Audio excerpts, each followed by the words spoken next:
Hello, everyone, and welcome back to the Advancement Centre. And of course, welcome to the world of magic and miracles. We're outside today with a little bit of wind. I hope we don't get too much noise for you, but there's a few aeroplanes. But it's a really nice day and perfect for what we're about to talk about. In the initial stages, it's nice to know that I'm gradually connecting with everyone. As I start to speak, I can feel you all come online.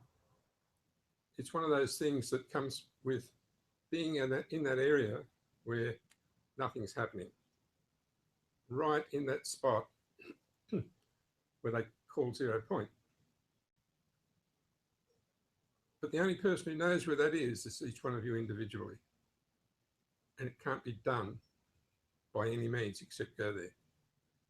And as I speak, you can feel the connection and you can feel the nothingness starting to come around you.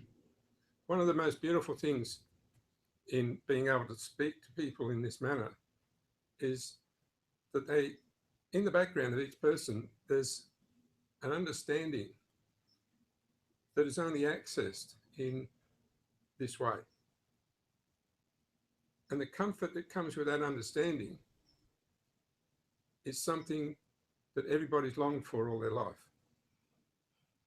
So it's not the energies, it's not anything, it's the comfort that comes with the fact that you're in your own environment. You know, like I spoke about the rogue stallion. Out in the open, it prances around, loves to be photographed. You try to walk up too close to it, and you've entered an environment that doesn't belong to you. But you don't have to be separate from the environment. You interact with it, and you watch the beauty of that stallion and what it can do, and how obviously it's showing itself to you, each one of you individually. So it's the same for each person. But you remember, as you get close, you're entering a part of the area that says there's a signal here that will steer you away so you don't run into anybody else's environment. You're in their field because their field is enormous. You're in the field of the stallion because it's showing itself to you. So as you move through every part of your day, you'll get these signals that say, whoop, no further. Don't even bother about them. Just change angles a little and know that it's that natural signal that you don't have to control with your brain. Follow your spirit, it won't take you to where you run into anything. The brain tends to give you an image that's flat, or it might be three-dimensional, but it's flat. It doesn't give you other dimensions. It doesn't give you the capability of moving into other dimensions while you sit where you are. This is what we're going to talk about a little bit today. In the multi-dimensional world that we've all been learning about, it's nothing like what you learned. It's totally available to you. You use it every day. You change dimensions instantly if you need to. And you look at what you want to look at. Your brain doesn't tell you, because all of a sudden you'll be looking out into somewhere and you'll blink your eyes and go, oh, I wonder where I was. You're looking at everything, the picture is there, but you weren't in the environment that you're looking at. And that's just a small example that happens every 20 seconds in everybody's life. So if you don't refocus, or you don't keep telling yourself you have to this and you have to do that and you have to be like this and you have to present that, well, then you'll go into places that you've never been before. And it's exciting, particularly when you're trying to navigate around something difficult physically and you're not even looking. But when you get past that navigation, you'll be so pleased with how smoothly you did everything, because there's another part of your system kicks in. that is not run from here. The part of the system I'm talking about is the one where it was originated from the world beyond worlds, where each one of you generated a unique field. So from that point, everything that is generated is perfect, and it never runs into anything except from the origin.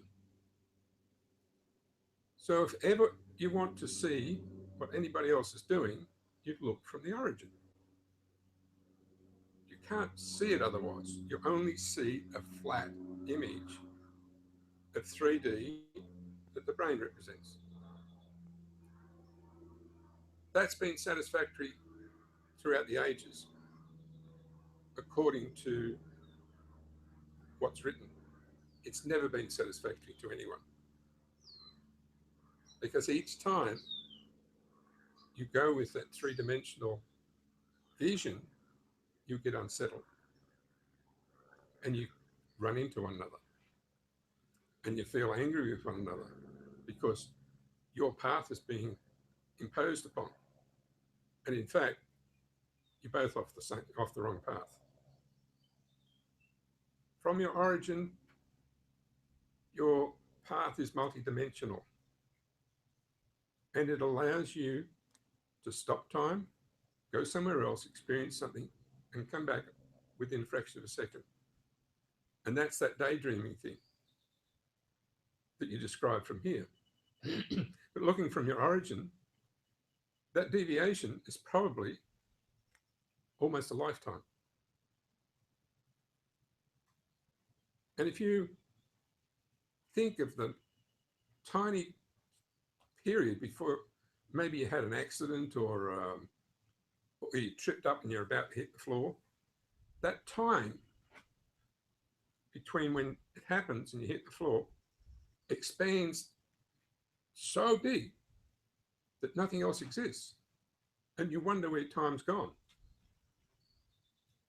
This is the world we're talking about entering and coming in and out of to deliver all the sources of our special being into this world. Because in that split second,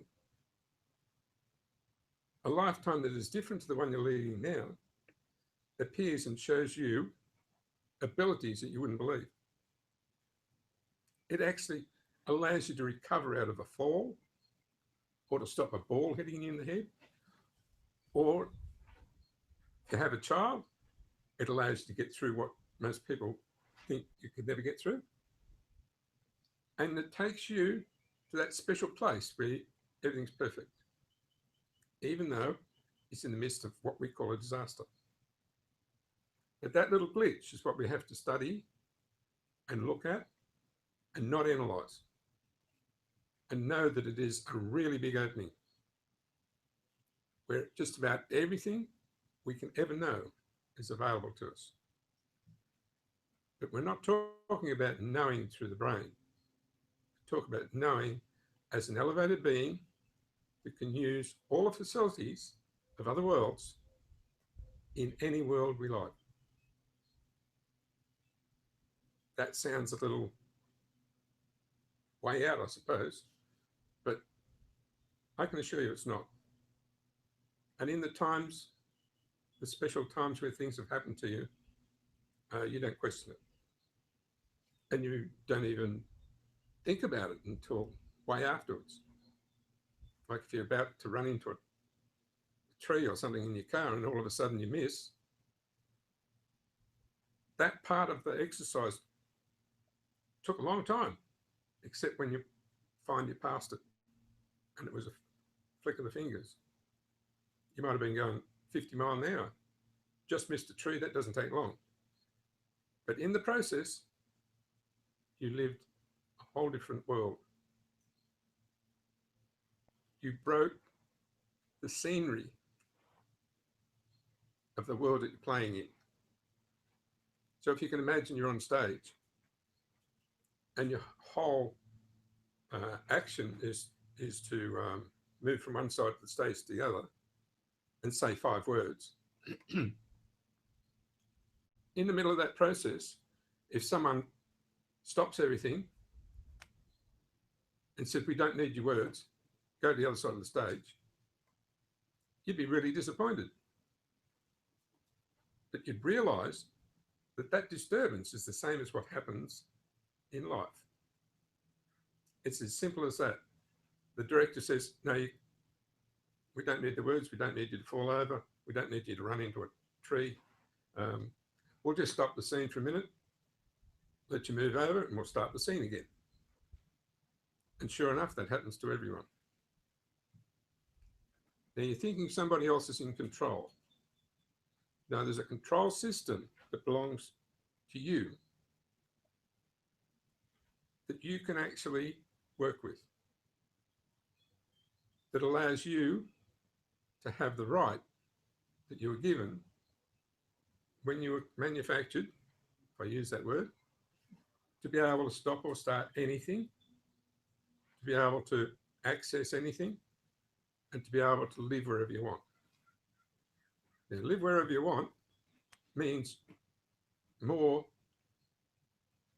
in the language of magic and miracles than it does in, well, I'll change houses, or I'll go to a different state or a different country. Live wherever you want means you can live wherever you want. So if you have a physical residence here and you have a leaning towards another country, you'll find that you look at all the news of that other country. You learn their language. You know their habits because you decided that's how your life would be. And everyone's running around saying, oh, no, it's a past life. Not necessarily. It's your decision of the experience that you need, not just in life, experience that you want to live. And no one can touch that. Like they tried to do that to people and give them a lobotomy, you know, so they can split those two things up. And they still go in the direction that is natural, but they can't remember something. Sometimes I feel like that. I don't remember much at all because I'm heading forward and the experiences that I have are so fulfilling. Why would I want to worry about yesterday or half an hour ago? It's like a child. You just turn up with a tray of ice cream and then say, well, tell me what you've been doing. Not a chance. We've got to demolish the ice cream and get on with everything else. And that's the life that we're meant to lead.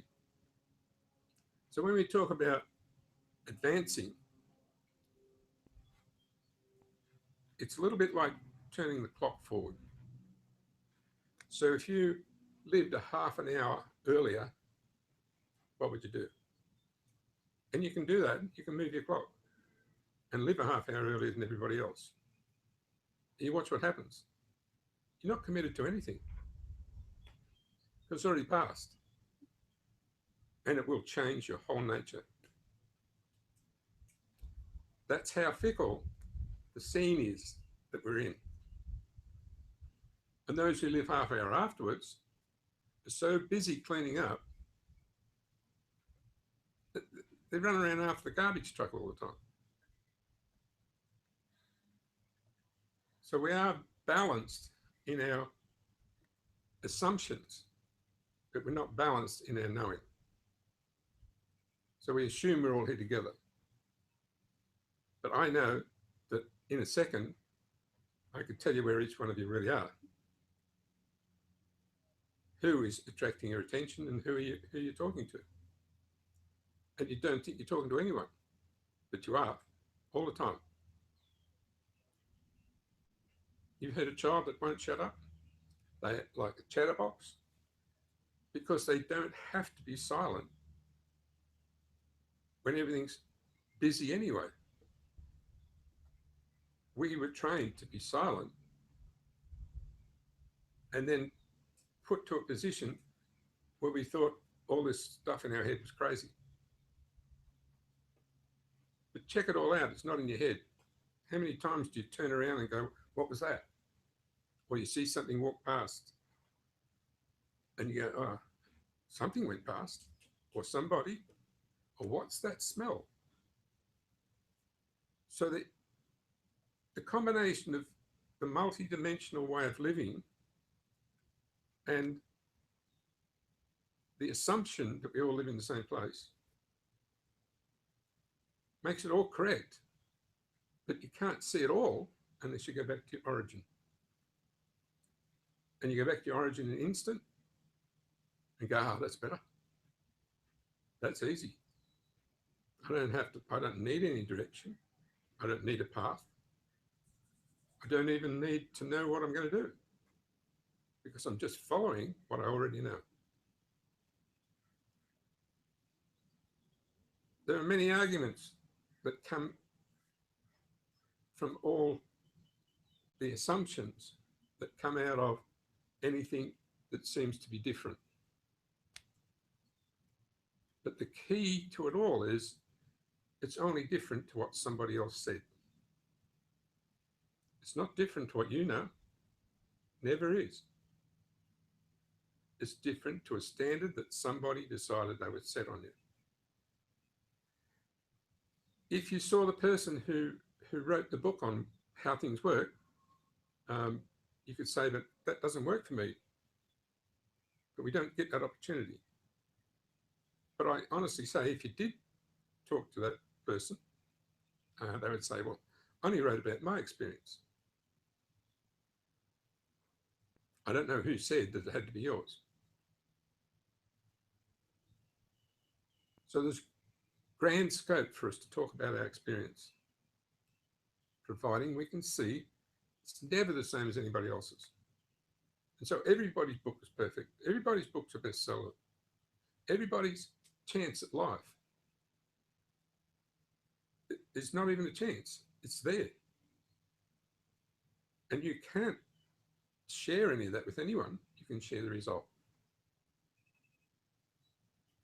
It's like trying to share a car with 15 people, you know, and it's got 4 seats. You just can't do it unless somebody misses out. But you can share the experience of having a car with everyone and not even have anybody in the seats.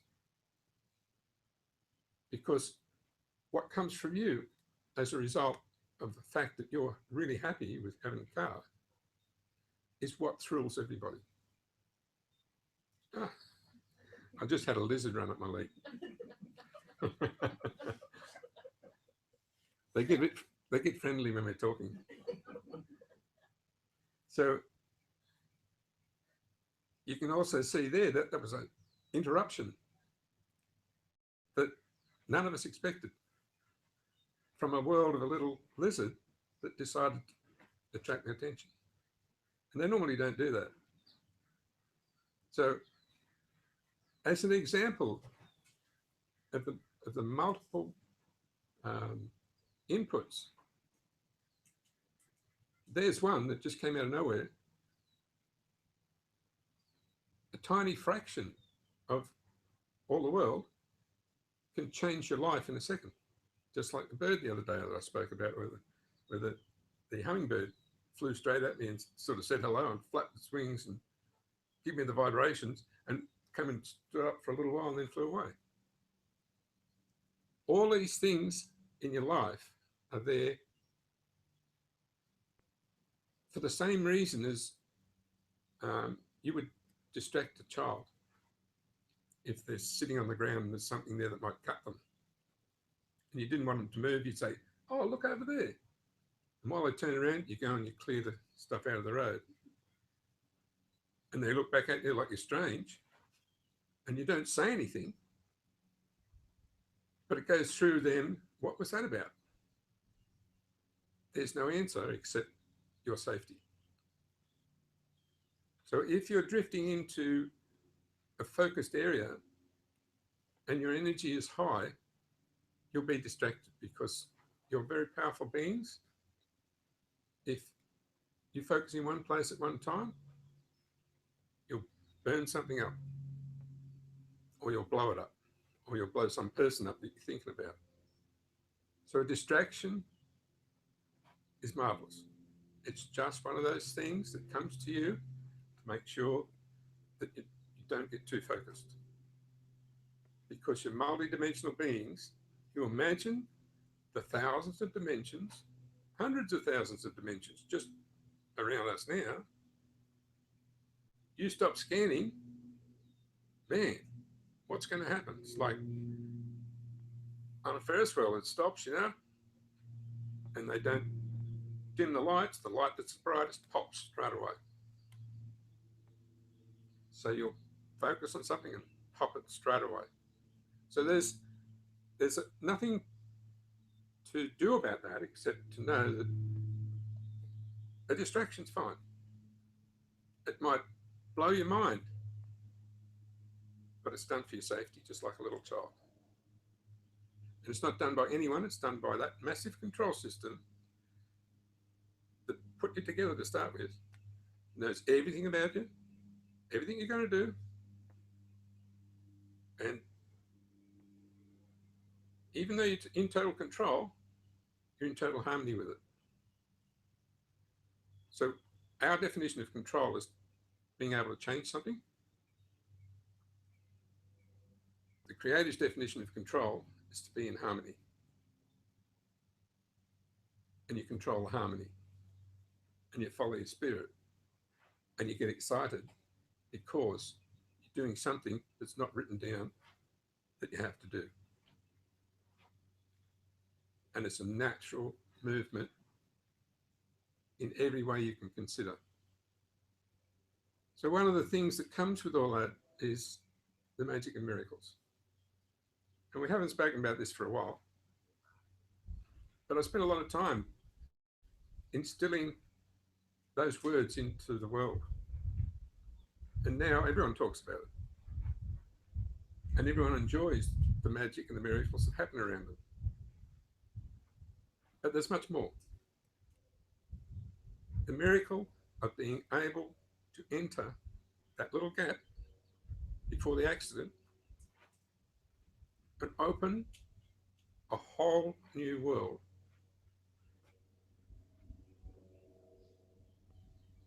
Such that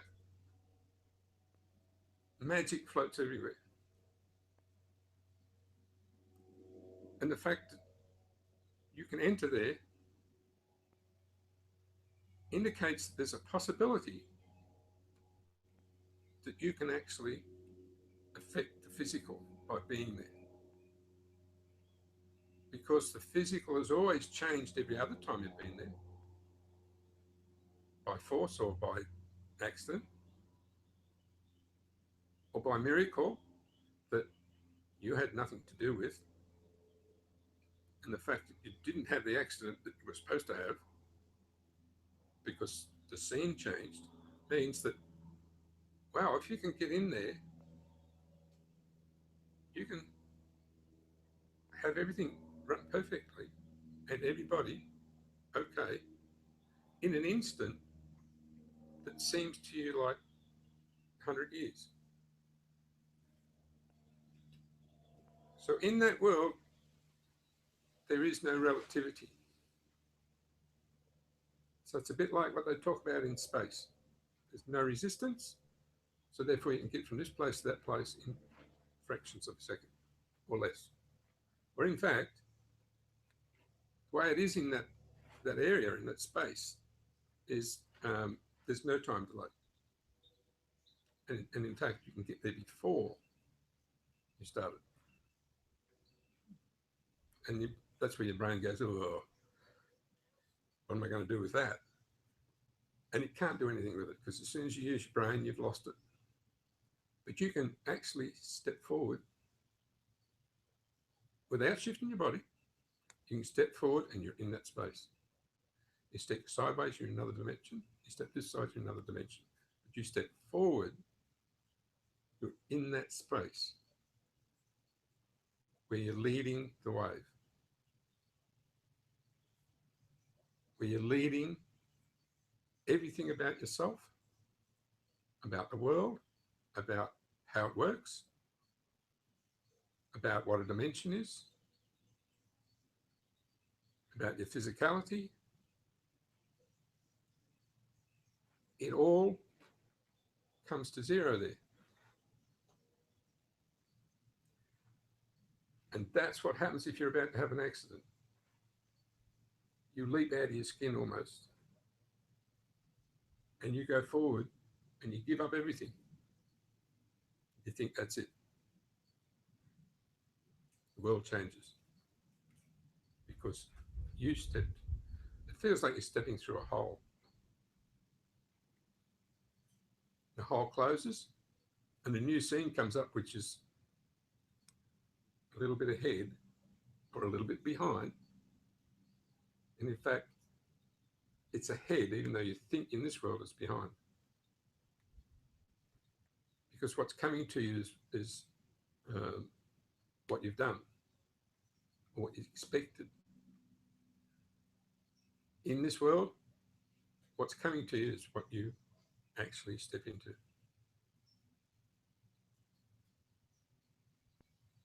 What we're going to do over a period is show you what you can get from these areas and show you that the actual special energies and abilities that you can use from there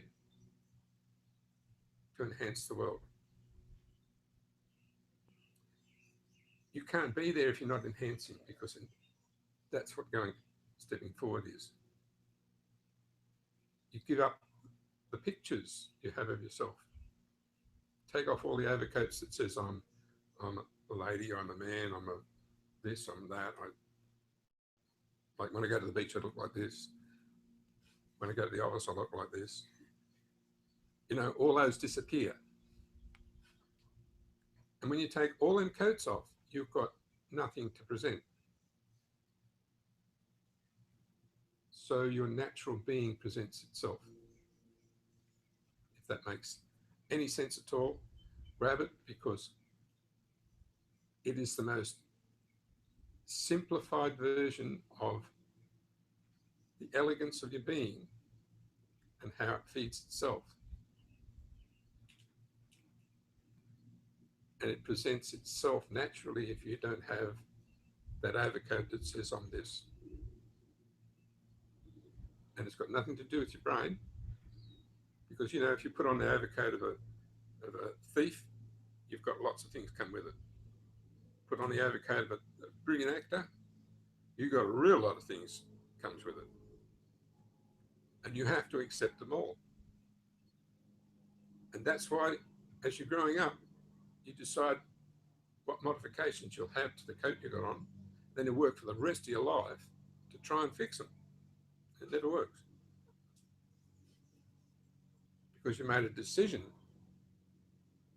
that you didn't like this bit, but you like that bit, and that's no good, and that's good, and you know, and it should be this. And you never stop, because you put on the wrong coat. And in fact, we don't need any, because our natural being will change whatever we put on anyway, if we step ahead of it.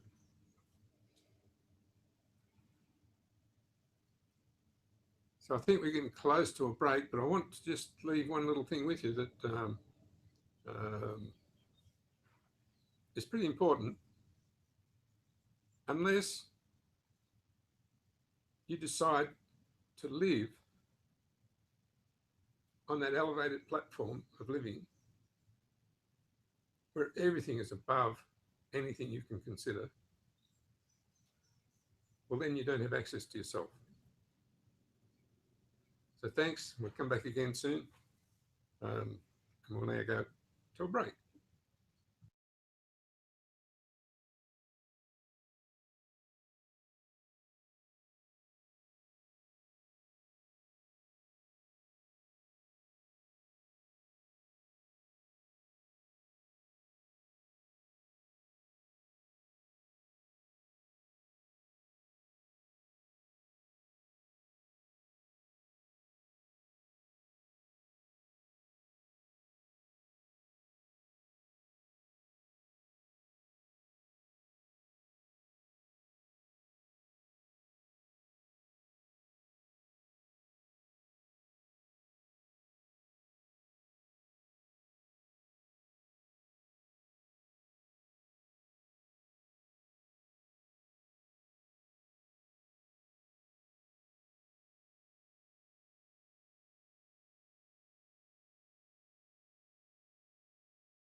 Welcome back. Welcome back. We had a good break. I hope you did. The the energies that come around us that when we're talking like this are quite different to you, sorry, your everyday life. So what I wanted to do is explain a couple of things that I wrote about this morning.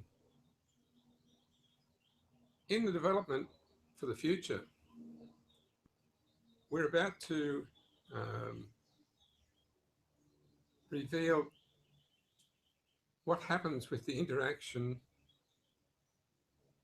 of multi-frequency energies. And they come from people, not from a machine. There's a lot of theory about how energy is generated. But in a controlled situation, you can generate energy in many different ways. And in the past, they've been focused on electricity, static or otherwise. So everything is finally converted to that so we can use it. But in fact, what we're able to do is generate more than you can imagine. People are experimenting with steaming their flowers and changing the way they grow, increasing their growth rate. But that's as individuals. There's a special interaction that happens with different types of individuals. So I can assure you that when I'm in contact with all of you, the interaction of your energy and mine will produce much more than if you stand down the road near someone you don't know. So what we're going to do is allow you to actually expand on that over a period so that you can feel your own ability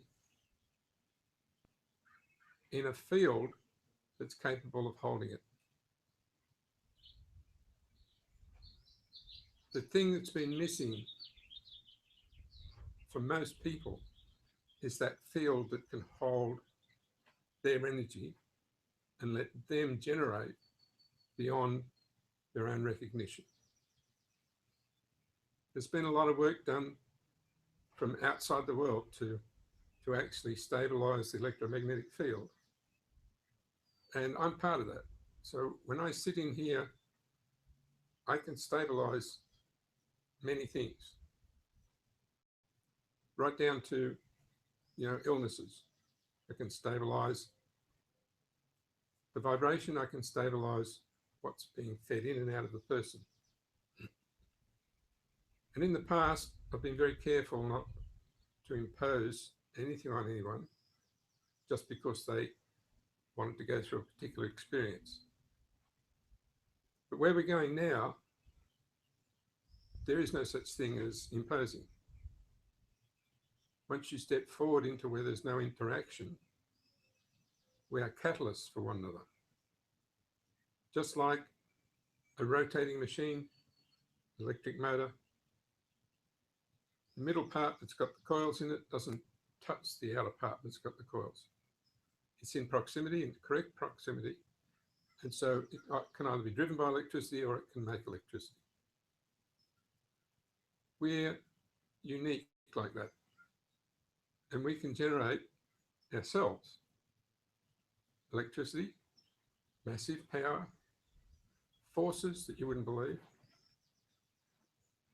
And you look at all the stories where somebody's had a sudden jolt of energy and the person near him's fallen over or been thrown back. It happens all the time. Or if someone really gets upset about something, you can feel the force. That's just one person in a foreign field. So in a friendly field, there's much more available. if we look at what we want to do next, you can't even imagine what I'm talking about. But we have, for a long time, had a name called Alternate Energy Resources. And the tagline was that, for that was working beyond technology. We're about to move forward because that all belongs to everyone. And the reason we haven't been able to work together is because everyone kept talking about emotion. And emotion is something you give to a signal that you don't understand. So emotional reaction, all those things, that's a force. And it's a massive force. But we called it the wrong thing.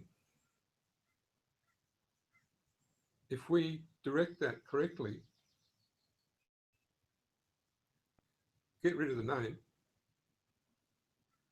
we have a tool that can help us make a difference in the world without moving from where we are. Now you can feel the energy because we're interacting with one little thing that you recognize. And it'll warm you up. It'll roast you just because we took the name away. So many of the things that we're going to be talking about have been captured by language. Where we go to, there's no language because we all just understand one another. So stepping ahead, staying in front of the wave, not just on top of it, in front of it, leading the way based on the direction that comes to us every second. You'll suddenly find you can do more things than not even you imagined, more things than are ever written anywhere.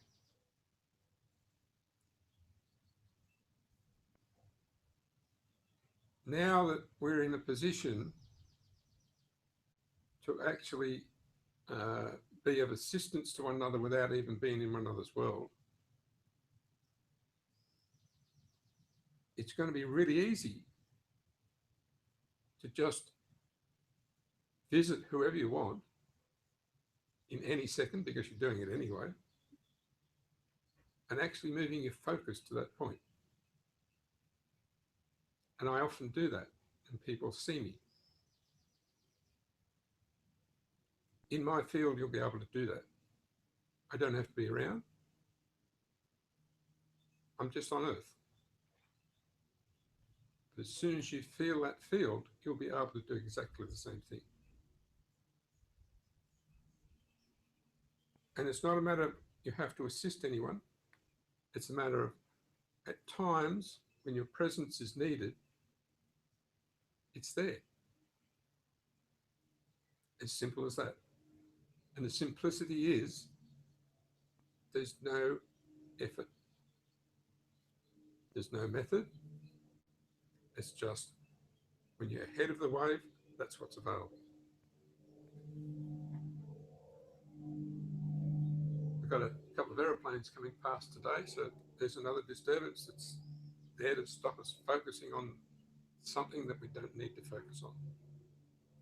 So as I bring things to you, you'll find that we're pulled out of that mode so that we don't bring our focus in and burn it out.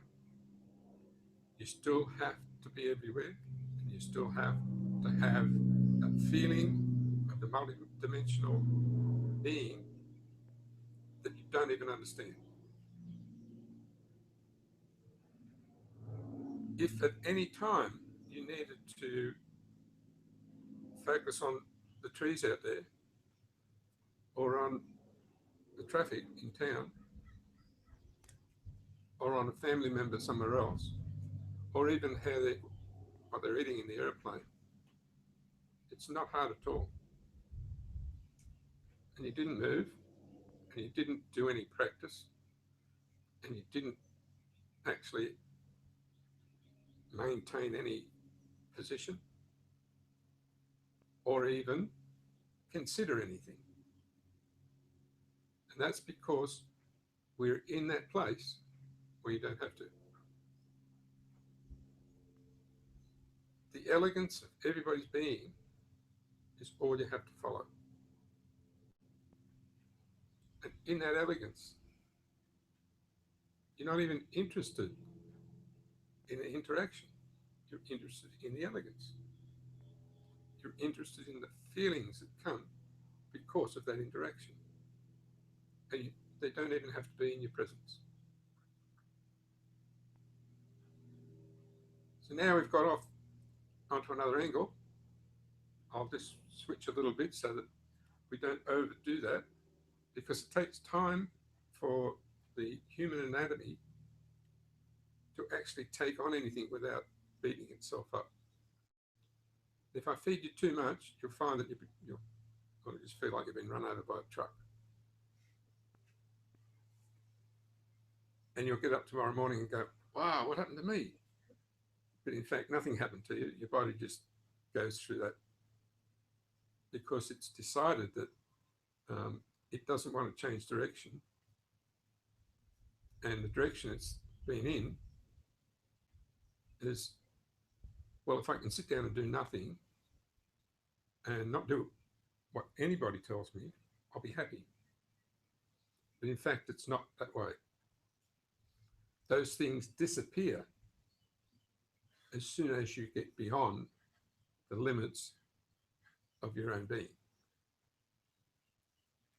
It's like when when you're a kid and you run and you end up getting a stitch, or you think you're going to get a cramp, and then someone says, go through it, and you don't know what they're talking about. And they get up behind you and say, keep running, keep running, keep running. And next thing, it's gone. Because it was one of those signals that was read the wrong way. It's a signal that you've got more energy coming rather than you're finished. So anything we don't understand in our body, we turn into pain. So the more advanced we are, the more we'll get to read the signals. Not by explanation, not by a new name, not by saying that means that. It will naturally give you the correct message. And because your whole system is changing gears, your body says, whoa, I don't think that's right. I'll have pain. But in fact, what it does is it changes its whole operating system into another gear where it can operate on less fuel. It can generate whatever it needs,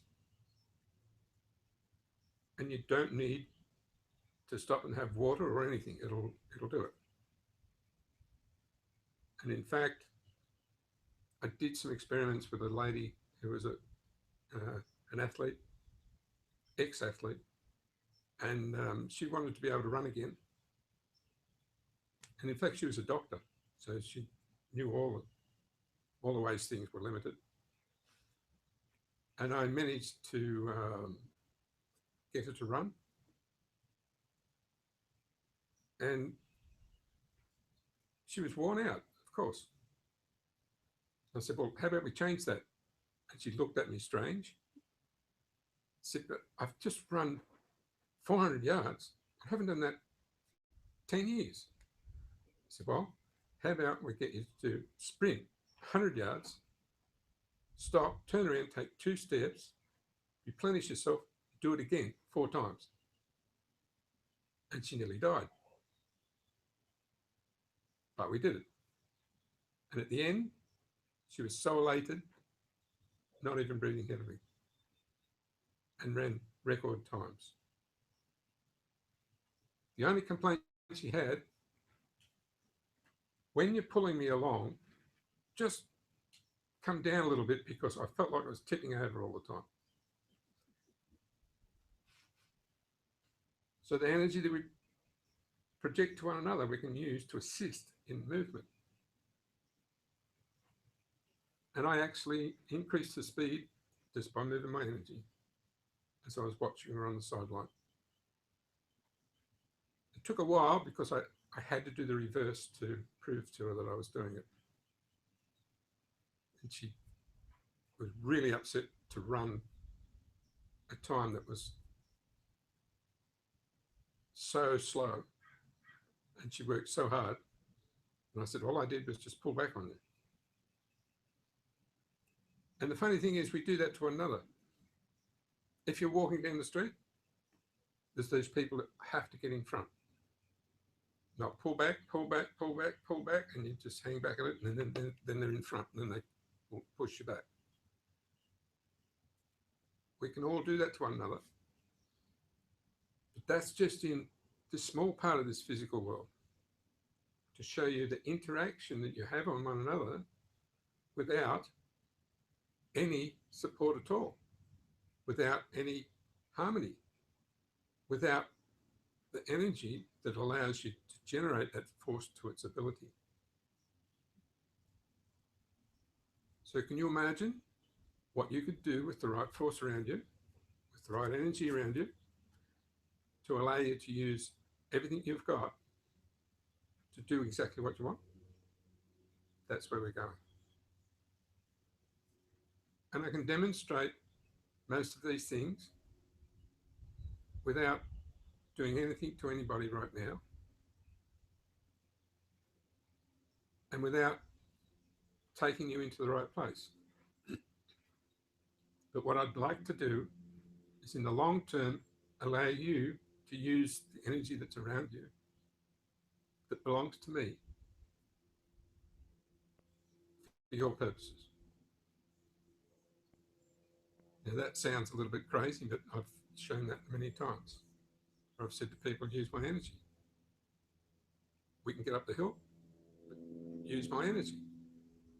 And after a while, they say, well, why won't you help me? I said, just use my energy. And next thing, they get it. Because if you give them any way to do it, they're trying to do something. When you say, use my energy, all of a sudden they go, wow, and off they go. Because it's designed that way. And many people walked up hills, climbed mountains, all sorts of things, because I was there. The energy of the earth and everything will respond to you. If you step forward and allow it to do its stuff. If you're feeling heavy, you tell the ground, come on, get under my backside and take the load off me. And you'll feel it come up. So now we're starting to get somewhere. The world's here to assist us, not the other way around. It's like a big fluffy dog, I've said before, and it'll get up one day and shake all the fleas off. But it's here to assist us. And that's why it generates everything we love. And that's why we don't have to do anything except be the perfect us, and the world's happy. So I don't want to get into any ideas of what should be and shouldn't be. But in the long term, I will show you all, not how, but I'll show you enough so that you'll just take off and do it. Even from today, there's all these little things that are little sparkles that you'll pick up out of nowhere because you see something or you feel something, and you'll experiment and go, oh, that was good. But I want you to do something beyond experiment. Do it. No trials, no tests, go for it. Then it's there and it never goes away and it always works. The only thing that goes away is the thing that you keep trying at. Because that's the definition, isn't it? Keep trying, you'll get what you try for. Trial. You won't get the total thing. So, just excuse me, I've got to have a drink.